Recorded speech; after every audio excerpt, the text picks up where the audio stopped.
शिव महापुराण कथा अध्याय 4। शिव महापुराण भगवान शिव के आशीर्वाद से समृद्ध और विश्व की सृष्टि, पालन और संहार के संबंध में गहन कथा और रहस्यों से भरा हुआ है। इसके विभिन्न अध्यायों में भगवान शिव के जीवन, उनकी पूजा, उनके अवतारों और उनके भक्तों की कथाएं मिलती हैं। शिव महापुराण के चौथे अध्याय में भगवान शिव की महिमा और उनका भक्तों के प्रति प्रेम विस्तृत रूप से वर्णित है।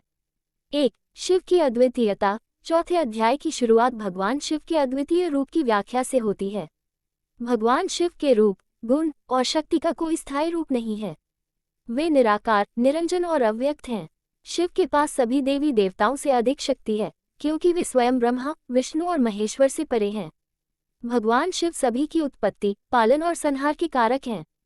वे प्रत्येक प्राणी के हृदय में निवास करते हैं और उनके आशीर्वाद से ही समस्त सृष्टि का संचालन होता है। 2। शिव का महाशिवरात्रि व्रत। शिव महापुराण के चौथे अध्याय में महाशिवरात्रि व्रत के महत्व का भी विस्तार से वर्णन किया गया है।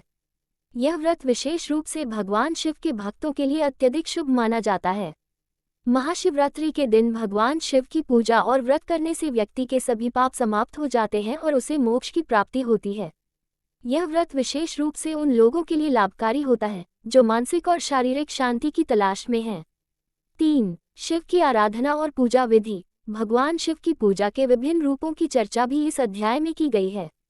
शिव की पूजा सरल और पवित्र है। शिव को बेलपत्र, गंगा जल, दूध, शहद और अन्य पवित्र सामग्री अर्पित की जाती है। विशेष रूप से सोमवार का दिन शिव पूजा के लिए अत्यंत महत्वपूर्ण माना जाता है।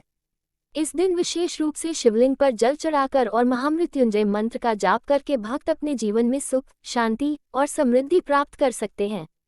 4। शिव और देवी पार्वती की विवाह कथा। चौथे अध्याय में भगवान शिव और देवी पार्वती के विवाह की कथा भी वर्णित है। देवी पार्वती भगवान शिव की परम भक्त थी और वे उनसे विवाह करने के लिए लंबे समय तक तपस्या करती थी। देवी पार्वती के तपस्या के परिणामस्वरूप भगवान शिव ने उन्हें पत्नी के रूप में स्वीकार किया। यह विवाह केवल एक धार्मिक कार्य नहीं था, बल्कि यह भगवान शिव और देवी पार्वती के अनूठे प्रेम और भक्ति का प्रतीक भी था। इस विवाह की कथा ने ये दर्शाया कि सच्ची भक्ति और तपस्या से भगवान की कृपा प्राप्त होती है।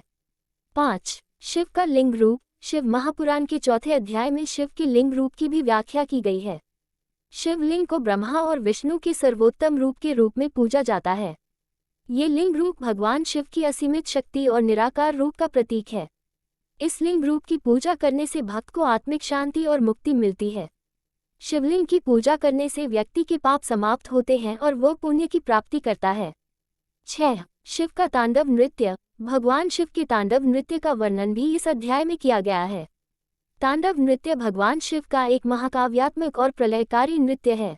इसे देखकर देवता और राक्षस भयभीत हो जाते हैं, क्योंकि यह नृत्य सृष्टि के संहार का प्रतीक है। भगवान शिव का तांडव नृत्य सृष्टि की उत्पत्ति, पालन और संहार के अनवरत चक्र को दर्शाता है। 7। भगवान शिव का भव्य आशीर्वाद। इस अध्याय के अंत में भगवान शिव के भव्य आशीर्वाद का वर्णन किया गया है। शिव अपने भक्तों को सदैव आशीर्वाद देते हैं, चाहे वे भले ही पापी क्यों न हों। भगवान शिव की कृपा से ही प्राणी संसार के दुखों से मुक्त हो सकता है और उसे परम सुख की प्राप्ति होती है। इस अध्याय में ये भी बताया गया है कि भगवान शिव अपने भक्तों की हर कठिनाई को समाप्त करते हैं और उन्हें अपनी कृपा से अनुग्रहित करते हैं। निष्कर्ष।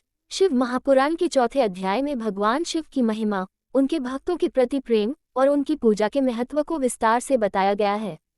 इस अध्याय से यह संदेश मिलता है कि भगवान शिव के मार्ग पर चलकर और उनकी भक्ति में श्रद्धा रखते हुए व्यक्ति अपने जीवन को उन्नत और खुशहाल बना सकता है।